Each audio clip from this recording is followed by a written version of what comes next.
Dans cette vidéo, nous allons parler de la surdose aux opioïdes, qui est une cause majeure de mortalité chez les usagers d'opioïdes. Elle touche souvent de jeunes adultes au début des consommations ou des usagers plus chroniques dans des contextes particuliers.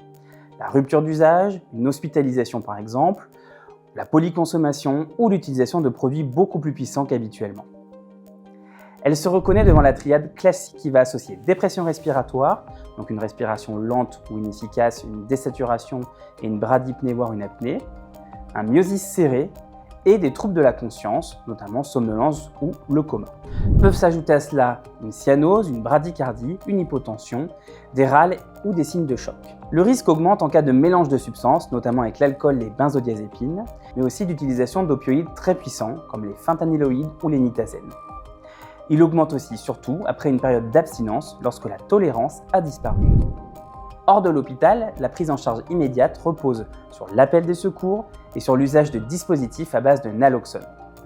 Il faut appeler immédiatement le 15 ou le 112, dégager les voies aériennes, ventiler ou oxygéner si c'est possible, puis administrer la naloxone avant même l'arrivée des secours. Deux formats sont disponibles, un dispositif injectable, 0,4 ml, à répéter toutes les 2 à 3 minutes jusqu'à ventilation efficace, ou un dispositif intranasal, une pulvérisation à répéter toutes les 2 à 3 minutes si nécessaire.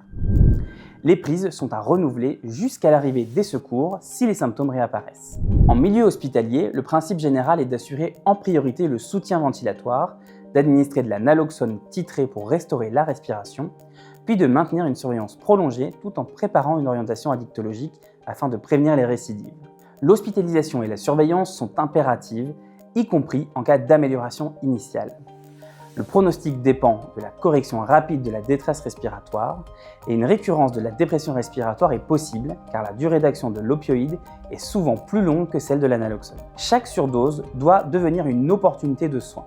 Aux urgences, une intervention brève centrée sur l'événement et ses facteurs de risque doit être proposée, ainsi qu'une prescription ou une délivrance d'un kit de naloxone à emporter avec formation courte qui reprend 4 principes: reconnaître, alerter, ventiler et administrer. Il faut ensuite orienter le patient vers l'initiation ou le relais d'un traitement agoniste opioïde, ce qui va permettre de réduire fortement la mortalité.